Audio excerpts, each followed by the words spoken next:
Sahabat semuanya, salam cinta dan bahagia. Selamat memasuki Ramadan hari keempat, hari Jumat.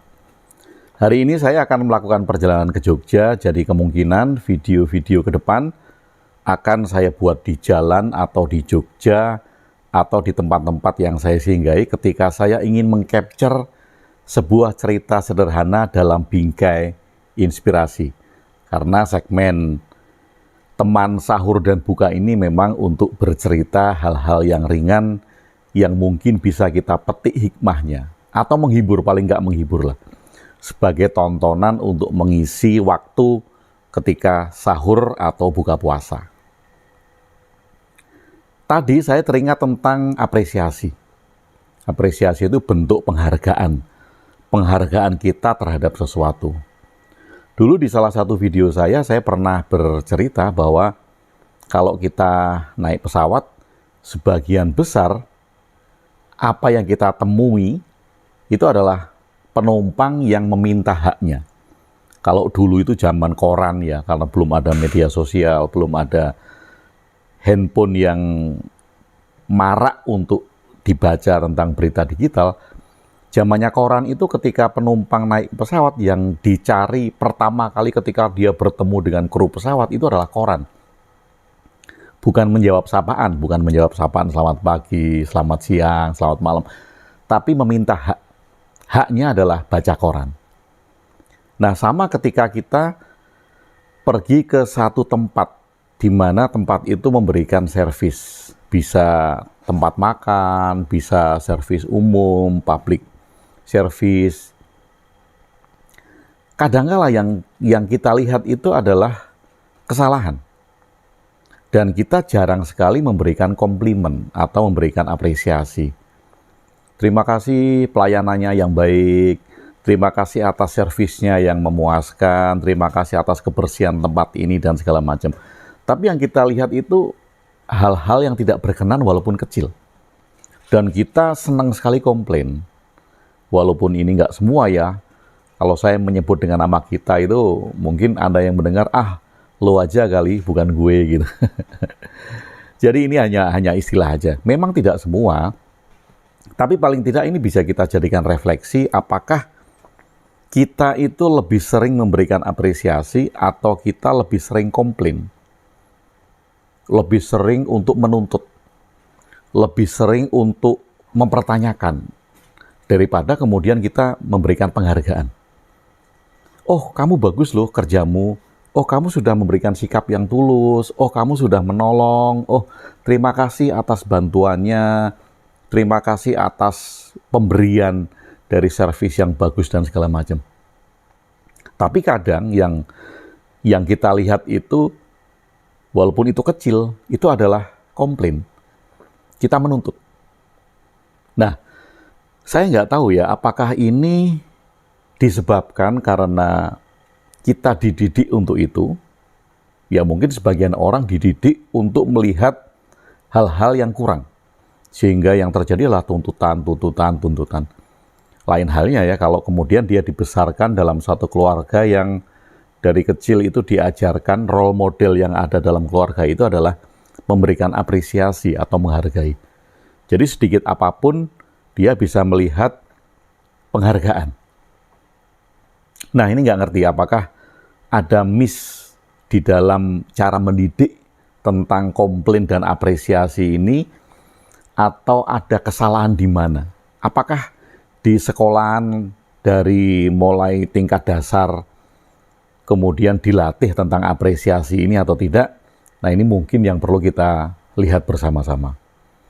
Dan ritual puasa sebetulnya mengarahkan kita untuk itu, untuk lebih berempati. Jadi bukan saja memperhatikan diri kita kan. Jangan-jangan yang diperhatikan hanya diri kita, diri sendiri makan sahur, diri sendiri yang menjaga untuk tidak makan dan minum, kemudian juga nafsu-nafsu lain selama siang hari, kemudian diri sendiri juga yang diperhatikan hanya apa yang akan saya pakai untuk buka puasa gitu. Nah, kalau ini kan egois kan. Dan akhirnya kita tidak dididik untuk berempati, apalagi memberikan apresiasi.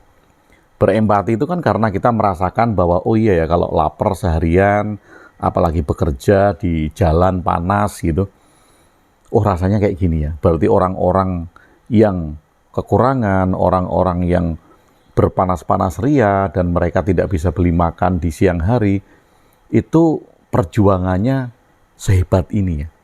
Jadi kemudian kita timbul empati. Empati karena kita merasakan hal-hal yang mungkin selama ini tidak kita rasakan. Nah, jangan sampai kan ketika ritual ini dijalankan, kemudian orang hanya membicarakan dirinya sendiri, hanya ngurusi dirinya sendiri, hanya memperhatikan dirinya sendiri. Nah, mengenai tentang penghargaan atau komplain atau hal-hal yang kemudian cepat kita respon. Nah, ini menarik ini, hal-hal yang cepat kita respon. Beberapa minggu ini, ya tepatnya beberapa minggu ya, karena sudah saya mulai sejak sebelum puasa, saya melakukan eksperimen kecil. Entah ini bisa disebut sosial eksperimen atau tidak, tetapi eksperimen saya melalui media sosial, channel YouTube dan TikTok. Facebook beberapa kali, Instagram hampir nggak pernah ya, karena Instagram sebagian besar saya hanya posting foto atau video.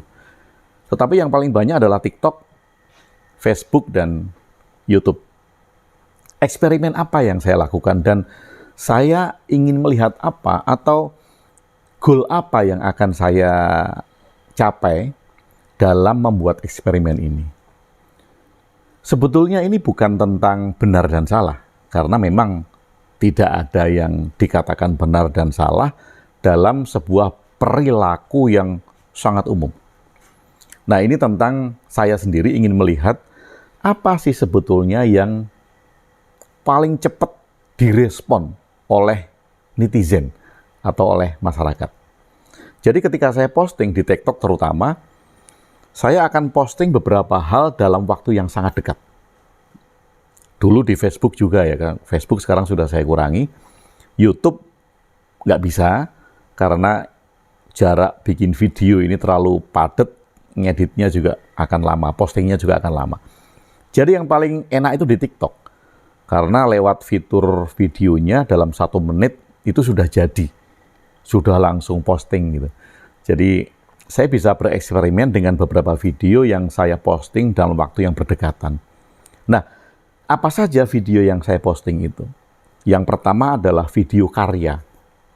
Kadang saya posting buku, kadang saya posting kegiatan, kadang saya posting sesuatu yang bisa menimbulkan orang lain terinspirasi melakukan kegiatan itu. Nah, karya ya, karya. Kemudian yang kedua, saya posting tentang cerita-cerita bijaksana atau ajakan bijaksana. Nah, yang ketiga, saya posting hal-hal yang kontroversial. Nah, ini biasanya tentang Tuhan, tentang agama, tentang keyakinan. Nah, apa yang terjadi? Nah, ini saya nggak tahu ya, kalau ada yang tahu silakan komen, apakah memang algoritma dari TikTok itu demikian, algoritma dari YouTube ini demikian. Saya tidak tahu tentang algoritma, tetapi yang jelas, dari 3 macam posting ini, respon yang paling cepat, respon yang paling banyak, itu adalah tentang isu-isu kontroversial. Nah, ketika saya posting agama, ketika saya posting Tuhan, ketika saya posting keyakinan, itu videonya kalau di TikTok, itu views-nya bisa lebih dari 15.000. Bahkan ada satu video saya yang views-nya lebih dari 300.000. Yaitu tentang agama dan tentang Tuhan. Nah, ini menarik loh, karena saya melakukan posting 3 macam dalam waktu yang dekat. Nah, ketika saya posting karya, saya posting buku. Misalnya saya bilang bahwa ini adalah buku saya yang ke-40, saya sudah menulis ini. Ini adalah buku saya yang menjadi kajian dan koleksi di National Library of Australia. Gitu. Itu sedikit yang melihat. Bukan hanya melihat, yang komen juga nggak ada. Nah, kegiatan juga sama. Tapi lebih banyak daripada karya. Masih lebih mending lah, lebih banyak daripada karya. Ketika posting bakti sosial, ketika posting jalan-jalan gitu, ketika posting tentang pemandangan alam yang saya capture ketika saya berada di satu tempat gitu. Itu yang nonton memang lebih banyak daripada posting karya. Tetapi apresiasi hampir dibilang nggak ada. Nah, ketika saya posting hal-hal yang kontroversial, saya bicara tentang logical fallacy, yang saya ambil contoh adalah Tuhan gitu. Kemudian saya posting tentang agama, keyakinan. Dalam 1 jam saja, itu sudah lebih dari 1.000, dan komennya sudah lebih dari 20-40. Nah, ini fenomena apa? Fenomena ketika masyarakat atau netizen ya, masyarakat media sosial tentu saja, bukan masyarakat nyata yang ada di luar sana. Ketika masyarakat di media sosial ini menyukai isu-isu yang kontroversial. Padahal itu kan bagi saya sih nggak penting. Bagi saya nggak penting. Bagi saya nggak penting ngomongin tentang keyakinan, ngomongin tentang agama, ngomongin tentang Tuhan. Itu sebetulnya bagi saya nggak penting. Karena yang penting itu kan tindakan kita di dalam sehari-hari bermanfaat atau tidak. Bagaimana kita berguna bagi orang lain, kan yang penting itu. Tapi ini menjadi menarik dan saya lakukan berkali-kali agar saya bisa melihat jelas perbedaannya. Sama dengan di YouTube. Semua konten-konten YouTube saya terutama ya, semua konten-konten yang mengundang komen yang banyak, kemudian views-nya banyak, itu adalah isu-isu kontroversial. Saya pernah mencoba loh selama 7 hari ketika saya ke Jepang kemarin, saya bikin judul itinerary Tokyo 7 hari ya. Hari pertama itu kemana, hari kedua kemana, ketiga kemana. Itu yang nonton juga sedikit. Apalagi kemudian posting karya. Wah, kalau di TikTok itu jelas sekali, perbedaannya terlihat sekali. Jadi ketika saya melihat postingan video saya kadang menganalisa itu ya. Ketika saya posting jam 9 saya posting tentang karya. Jam 9:15 saya posting tentang kegiatan, jalan-jalan gitu. Kemudian jam setengah 10, 9:30 itu saya posting tentang hal yang kontroversial. Berdekatan kan, 15 menit loh. Tetapi dari 15 menit ini hasilnya sangat signifikan sekali. Nah, apresiasi itu hampir dibilang jarang sekali. Yang muncul adalah hal-hal yang ingin dikomentari dari sisi isu kontroversial. Nah, tadi pagi kan saya bikin video yang berdekatan itu sampai anak saya bilang ke saya, "Pak, emang seharus itu ya bikin video sangat sering?" Karena setiap 15 menit saya posting video. Jadi anak saya bilang, "Emang harus sesering itu ya posting video?" Nah, mungkin anak saya nggak ngerti kenapa saya posting sedemikian rapat itu, karena saya sedang melakukan satu eksperimen. Eksperimen tentang apa sih yang kita sukai? Atau masyarakat sukai ini hal-hal yang apa gitu.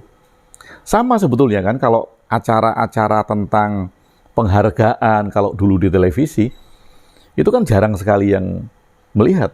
Tetapi ketika acara itu segmen gosip, uka-uka, pemburu hantu gitu, itu ratingnya naik terus dan acara itu diperpanjang terus gitu. Jadi paling tidak itu menggambarkan bahwa ada beberapa minat. Ya, ada yang berminat tentang karya, tapi nggak sebanyak orang yang berminat tentang jalan-jalan. Dan tidak sebanyak orang yang berminat terhadap isu-isu kontroversial. Nah, sekali lagi ini menarik bagi saya. Dan tadi sempat saya bertanya-tanya mengapa ini terjadi. Atau ada salah di mana tentang pendidikan kita. Atau ada salah di mana terhadap influencer. Terhadap orang-orang yang viewers dan subscribernya sudah banyak. Dan ternyata memang mereka mengolah isu-isu kontroversial untuk diusung. Sehingga netizen, media sosial itu terbiasa dengan kesukaan mereka, yaitu disuguhi dengan hal-hal yang kontroversial. Gosip, percekcokan, perdebatan gitu. Nah, kalau saya posting tentang agama, tentang Tuhan, ini kan tentang perdebatan. Orang itu senang berdebat. Senang sekali, bahkan kemudian tanpa melihat isi kontennya itu sudah berdebat duluan. Yang didebat adalah judul gitu misalnya. Nah, ini bagi saya memprihatinkan. Karena kita jarang sekali untuk melihat dengan detail setiap isi, setiap konten, dan setiap judul. Tapi ini menarik. Jadi di hari keempat ini sebagai refleksi saya sendiri, apa yang direspon cepat oleh netizen, apa yang direspon cepat oleh para pengguna media sosial. Nah, sahabat-sahabat mungkin bisa perhatikan TikTok saya. Channel TikTok saya juga sama, Agung WB. Dan saya lebih, akhir-akhir ini ya, saya lebih sering posting di TikTok dalam video-video pendek. Kalau YouTube ini kan karena lebih dari 10 menit, jadi agak panjang. Jadi kalau sahabat-sahabat ingin ngintip akun TikTok saya, silahkan intip Agung WB. Kemudian lihat secara keseluruhan video-video saya. Jadi jangan hanya dilihat 1-2 video, lihat secara keseluruhan. Jadi saya seringkali posting 3 hal tadi yang berdekatan. Saya posting karya, saya posting capture saya jalan-jalan, kemudian saya posting hal-hal yang kontroversial. Dan sekali lagi, yang banyak disukai adalah hal-hal yang kontroversial. Jadi marilah kita melakukan refleksi. Ternyata banyak hal yang, kalau dalam bahasa Jawa itu mospro. Mospro itu orami gunani, itu tidak bermanfaat. Eyel-eyelan, debat nggak berujung, ini kan hal yang nggak bermanfaat. Dan akan sangat sulit sekali mengajak orang untuk berapresiasi. Sangat sulit sekali. Dan bagi Anda, kira-kira kita harus mulai dari mana nih? Agar kita bisa meneruskan, bisa mengembangkan literasi tentang apresiasi ini. Jadi kita terlatih untuk menghargai orang. Kita terlatih untuk memberikan umpan balik positif kepada orang. Baik, terima kasih. Sampai ketemu di Ramadan hari kelima. Salam cinta dan bahagia.